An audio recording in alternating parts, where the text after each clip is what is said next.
The following is a story of how one of the greatest Chassidim of the Alter Rebbe became a Chossid. His name was Refael, and he was the Parnas Chaydish of the city of Vilna, which means he was the head of the Vilna community. And Vilna, as we mentioned before, was not only a Misnagdish community, but that was literally the headquarters of all the activities, all the opposition against Chassidim. And he was the head of that community.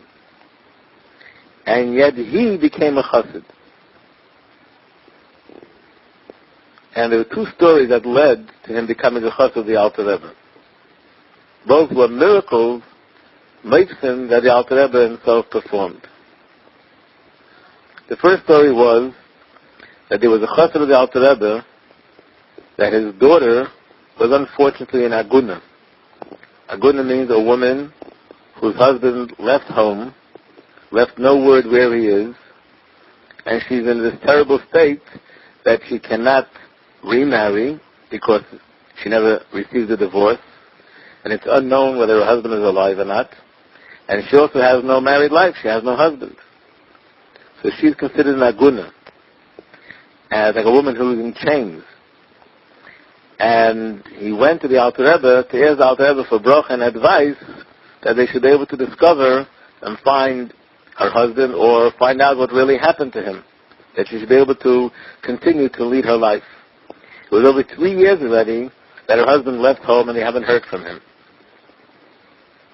So the Chossid and his daughter came to the Alter Rebbe and they poured out their heart to the Alter Rebbe asking for a bracha and for advice.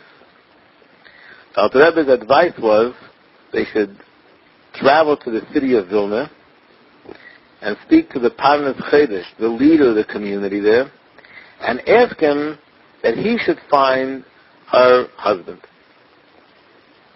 Naturally, the words of the Alter Rebbe brought them great excitement. The Alter Rebbe literally gave them an address where and how they can find their husband. To travel to Vilna was a very long trip from the city where they lived, but the Chassidim were also excited for them. They gathered together the necessary funds, and they gave her the money that she'd be able to make this long, expensive trip. And they told her, she was traveling herself, when you go to Vilna, go straight to the house of the Parnas Chaydish, to the head of the community, and you should demand of him that he should find your husband. They knew that, after all, he's a misnagid, and he probably won't take the Alter Rebbe's words seriously. So therefore, she has to be strong and stubborn and not to be intimidated by him. Even if he chases you out of your house, if he calls you names, even if people will hit you, you should just tolerate everything, absorb it, don't let go. You just say one thing, you can help me find my husband, and you must help me find my husband. Because if the Alter Rebbe sent you to him, there's no doubt that he's the one that has the key. And that's what she did. After a long and difficult trip, she came to Vilna.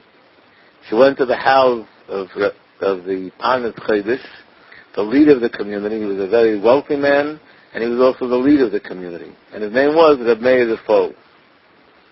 At the time that she came to the house, Meir was in shul. So he spoke to his wife, and she told the wife, as a woman speaks to another woman, told her story. But the woman's reaction, the wife of Meir's reaction was, she started to laugh. And she said, don't be ridiculous. How do you expect my husband to know where a young man who lives hundreds of miles away in some faraway city, where he is and where he's hiding for the last 3 years that he ran away from home? How does my husband expect her to know this? And of course, she wasn't intimidated by that. She waited for Meir to come home from shul. And when he came home, his wife said to him, now I see that all this opposition against the kat is how they refer to the Chassidim, all the opposition against them and all the stories about them, they're really true. They really have very strange things that they do. Look what they did. They took a woman who was in such a tzara. They're just taking advantage of her situation and naivety, and they sent her hundreds of miles to come down to Vilna, that they should ask you to find her husband, just making a fool out of her. When Meir heard the story, he began to speak to this woman and told her that it's nonsense and she has nothing to do here. There's no way that he knows anything about her husband. And he began to scream at her that she should leave. And the other members of the family were screaming at her that she should leave. And they tried to explain to her how ridiculous the whole thing is, to expect him to know where her husband is. But nothing helped. She was determined not to go away from there until he tells her where her husband is. When he saw that he can't get rid of her, he said, you know what? I mean, you understand that I can't find your husband in one day. Give me some time. For the meantime, go to this house. There's a house in the city which is especially for the homeless. You can stay there. And give me a few days. Let me see what happens. She listened to his words. She went to stay in that house. But she never left him alone. She gave him no peace. Every single day, she would come to his house, knock on his door, and beg and plead and cry and scream and say, give me my husband.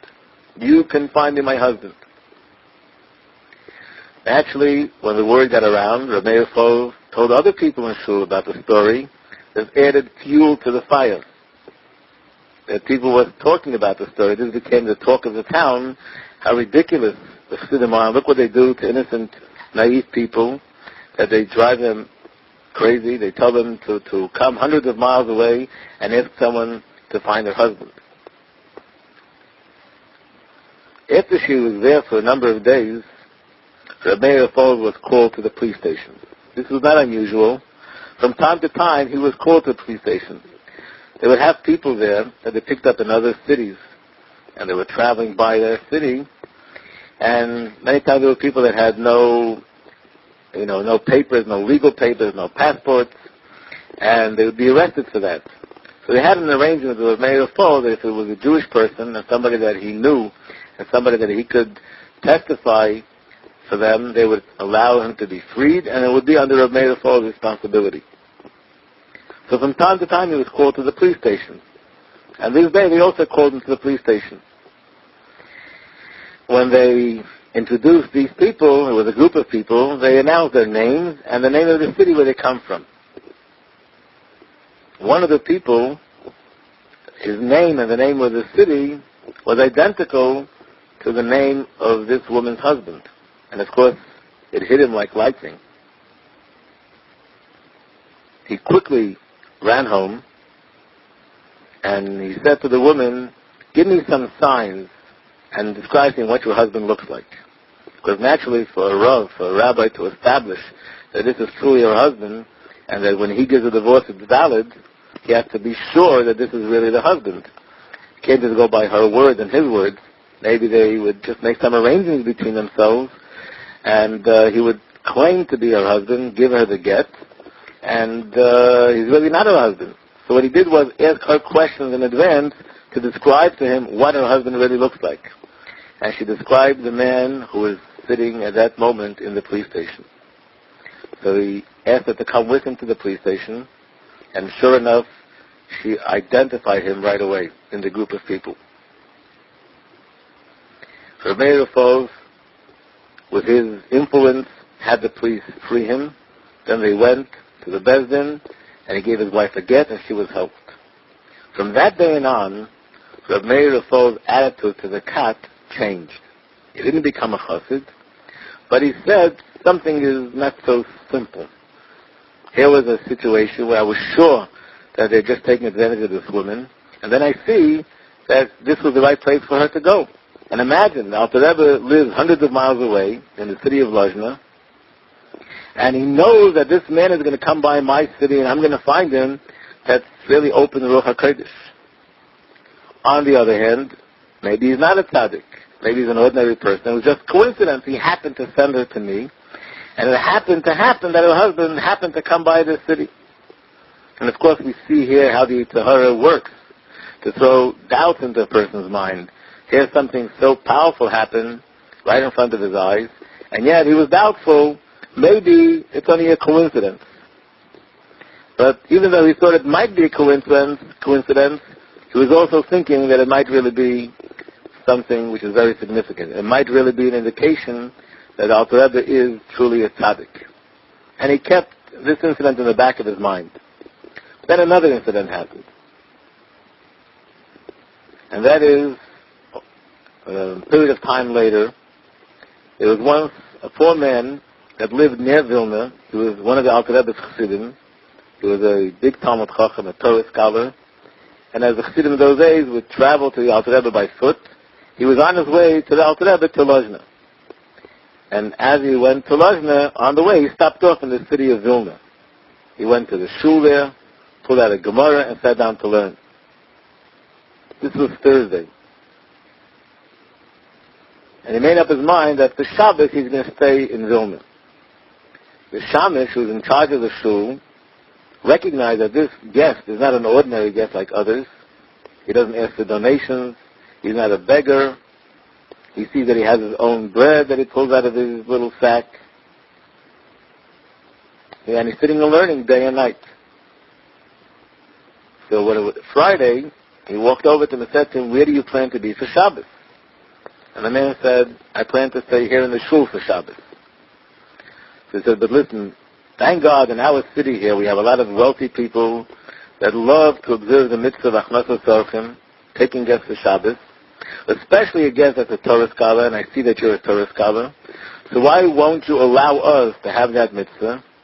And why won't you allow yourself to really enjoy Shabbos? Rather than staying here in shul and eating this hard bread that you have and herring, come to the house and eat a normal meal." So the guest said, "I'd rather not. I don't want to go anywhere for Shabbos. Let me be." The Shammos told this to a certain Gevir. There was a wealthy man in the community who was also a Torah scholar, and he was a person that excelled in the mitzvah of Achnasas Orchim. He would always look to have a guest, and especially a guest who was a Talmud Chacham, a Torah scholar. And he said, "We have someone like this here for Shabbos, but he refuses to go anywhere as a guest." So this Gevir, this rich man, asked the Rav of the shul to come with him, and together they'll persuade the man to come to him for Shabbos. It meant so much to him to have a guest for Shabbos. So he approached him, and together they did convince him to come for Shabbos. But the man said, on one condition: "I won't sleep in your home, I want to sleep in the shul." And they agreed. Friday night, they were sitting by the table, and the wealthy man and the guest were having a Torah discussion, and he saw that this guest is really, truly a great Talmud Chacham, a Torah scholar, and he enjoyed every moment of him sitting by the table and discussing things. Everything was nice and fine. And in fact, he was very thankful to Hashem that he gave him the opportunity to have such a guest for Shabbos. Right before benching, the guest notices that the balabas, this wealthy man, his host, lets out this deep sigh, an indication that he's in deep, deep pain. But he said nothing. He looked around the house, and it didn't look like there was any big trouble going on, so he made no comment. Shabbos afternoon, the same thing happened again. They had a wonderful conversation. They enjoyed the meal. They enjoyed the Torah discussion. But at the end of the meal, right before benching again, this host of his lets out a deep sigh, a sign of deep, deep pain. And the same thing was repeated by the third meal by Shalosh Shudas. Finally, when this happened at night by the Lava Malka, the guest could not contain himself anymore, and he said to him, "I see that you're in deep, deep pain, and maybe you can tell me what it is. Maybe there's a way that I can help you." So the host told him that, "Yes, there's a big tzara in my life. I was accused, my partner and I were both accused in business that we did something which we never did, and our judgment was a very harsh judgment. They judged us to we have to go for 3 years in Siberia. Everyone knows what the ramifications of that is.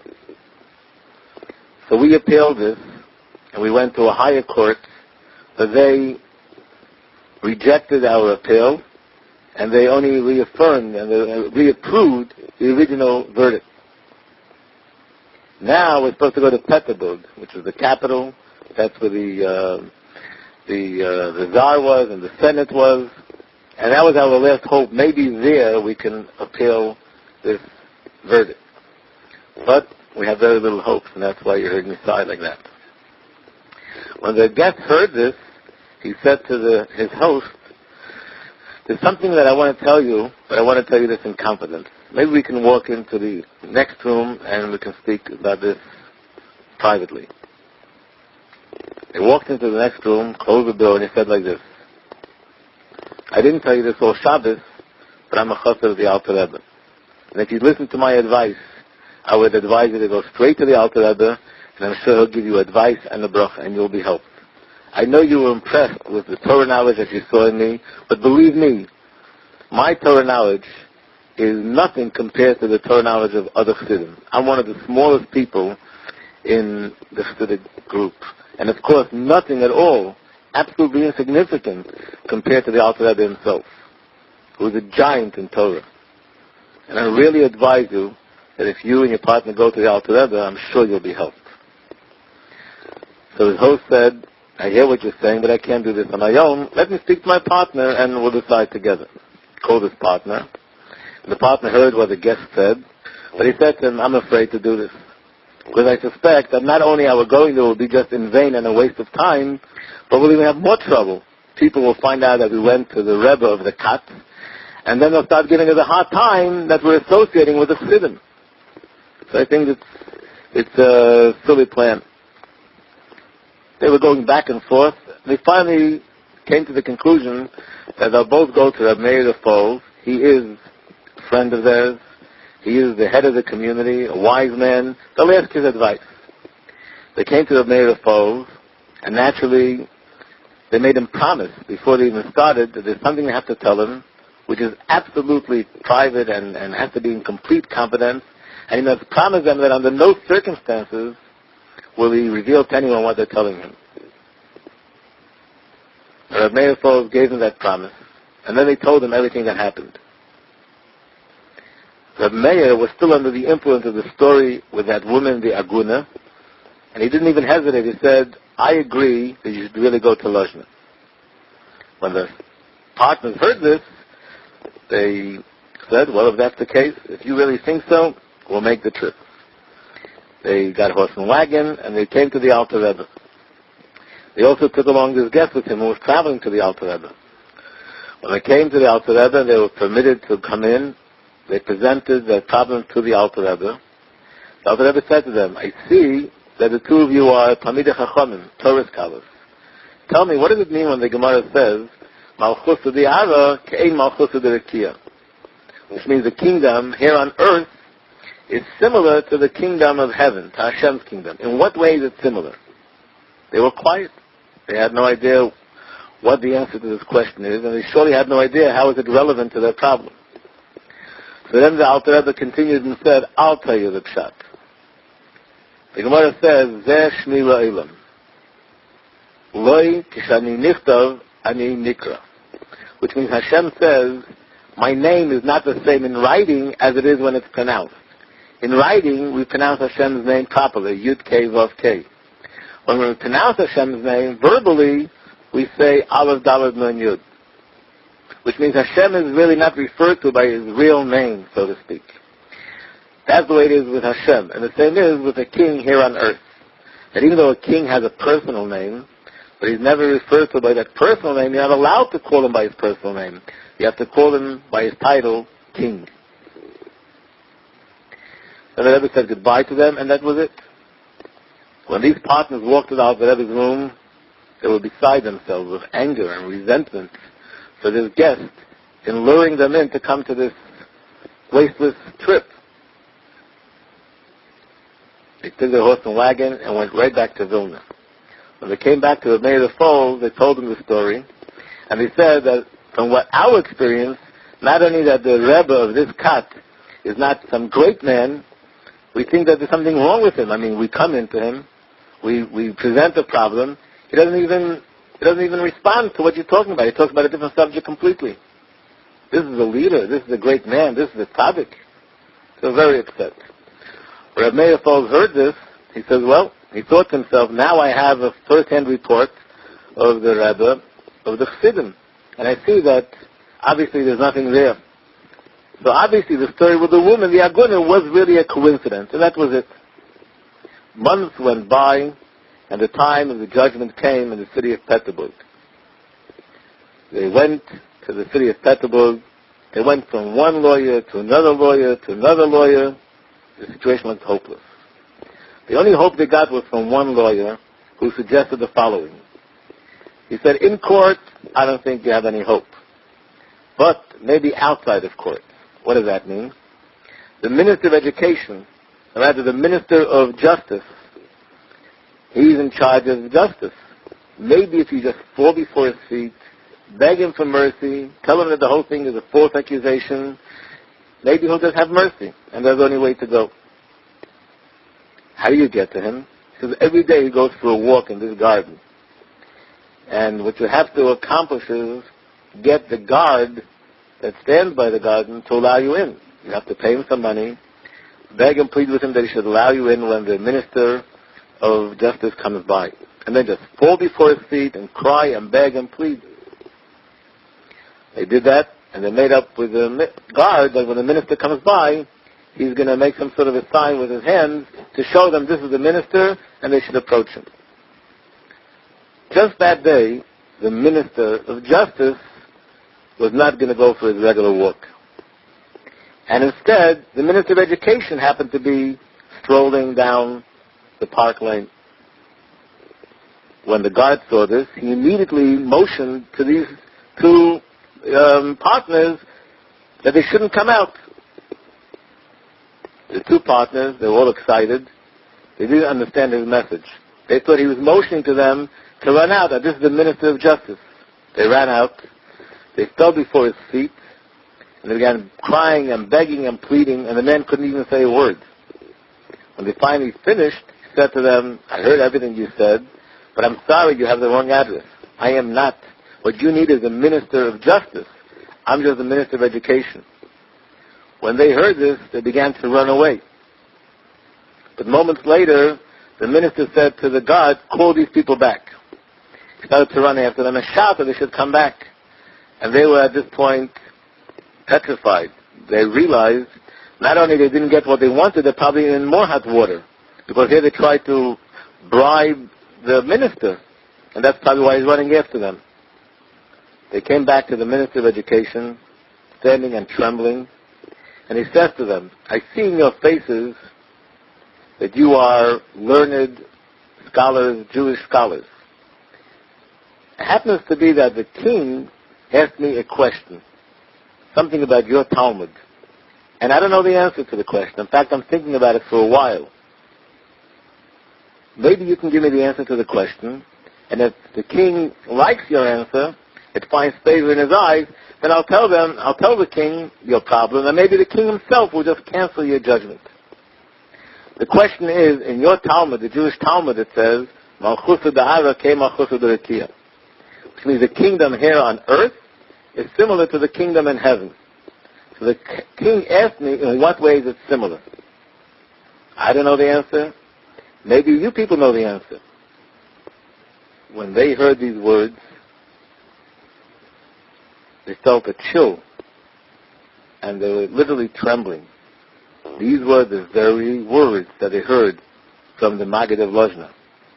He literally prepared them for this incident. And of course, they gave them the Alter Rebbe's explanation. And when the Minister of Education heard that, he lit up and said, this is a very good explanation. I really love it. And he said, I'm going to go back to the king, and if the king likes it, then I'm going to ask him to cancel your judgment. And that's what happened. He went back to the king. The king liked it. He told the king that he heard this from two people who were partners, and they claimed that it's a false accusation.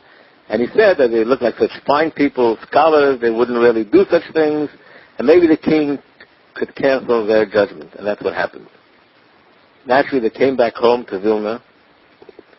They came straight to the house of Rebbe Meir to tell him what happened. Rebbe Meir heard this story. He waited no longer, picked himself up, went to Lozhna, and he became one of the greatest Chassidim of the Alter Rebbe. And not only was he a great Chossid, but because he was in the city of Vilna, and he was in such a prestigious position, people looked up to him, they respected him, and he was one of the first, or perhaps the first person to become a Chossid in the city of Vilna. He had tremendous influence on many, many others to follow and become Chassidim of the Alter Rebbe.